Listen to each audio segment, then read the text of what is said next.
અને સ્વાગત છે તમારું પૂનમ્સ ફ્લેવર કિચનમાં। આજે હું તમને બનાવતા શીખવાડીશ ઇન્સ્ટન્ટ નૂડલ્સ। આ રીતે તમે ક્યારેય નહીં બનાવ્યા હોય તો એના માટે સૌપ્રથમ એક કઢાઈ લઈ લીધી છે અને એની અંદર મેં 2 ગ્લાસ પાણી નાખ્યું છે।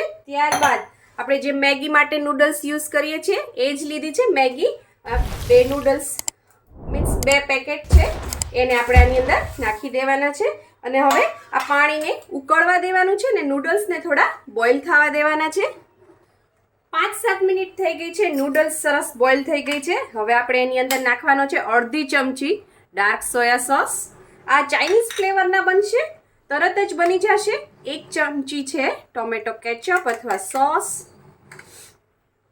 1 ચમચી ચીલી સોસ, તમારે આ ઓછો નાખવો હોય તો તમે નાખી શકો છો, અને 1 ચમચી આપણે શેઝવાન ચટણી। આ ઓપ્શનલ છે, આ કદાચ ન હોય તો પણ ચાલે, પણ હોય નાખો તો એનો ટેસ્ટ ખૂબ જ સરસ આવશે। અને મિક્સ કરી દેવાનું। રેગ્યુલર મેગી તો આપણે ખાતા જોઈએ છે, પણ ક્યારેક ગમે ત્યારે તમને ચાઇનીઝ ખાવાનું મન થાય તો આ ફ્લેવરની નૂડલ્સ છે તમે ઇઝીલી 5 જ મિનિટમાં ઘરે બનાવી શકો છો। આ બધું મિક્સ કરી દીધા બાદ એને મેગી મસાલો જે મેગીની સાથે આવે છે એ જે ટેસ્ટ મેકર હોય છે એ જ એની અંદર નાખી દેવાના। આપણે 2 મેગી લીધી હતી એટલે એના 2 મસાલા આપણે આની અંદર નાખીને મિક્સ કરી દઈશું।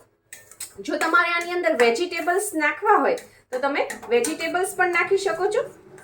મેં અત્યારે વેજીટેબલ્સ નથી નાખ્યા, તો તમે સ્ટાર્ટિંગમાં છે થોડું તેલ મૂકી અને કેપ્સિકમ, કાંદા એવું બધું તમે નાખીને તમે કોર્ન છે, કેરેટ એ બધું નાખીને સોતે કરીને પછી તમારે પાણી નાખવાનું। હવે આને જસ્ટ 2 મિનિટ આપણે કૂક થવા દઈએ, બધી વસ્તુ નાખી છે એને।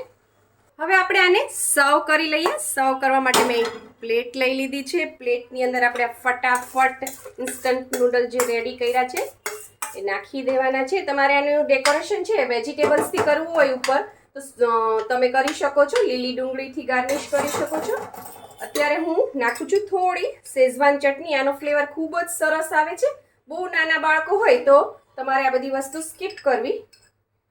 બહુ જ ટેસ્ટી લાગે છે આ નૂડલ્સ, બનાવીને જરૂરથી ટ્રાય કરજો અને મને કોમેન્ટ બોક્સમાં લખજો કેવા બન્યા। સારા બન્યા હોય તો પણ લખજો, ન સારા બન્યા હોય તો પણ કોમેન્ટ જરૂરથી કરજો, અને મારી રેસીપી ગમી હોય તો લાઈક કરજો। જો કેટલી સરસ ચાઇનીઝ નૂડલ્સ તૈયાર છે, નાના બાળકોને શું આપણને પણ ભાવશે।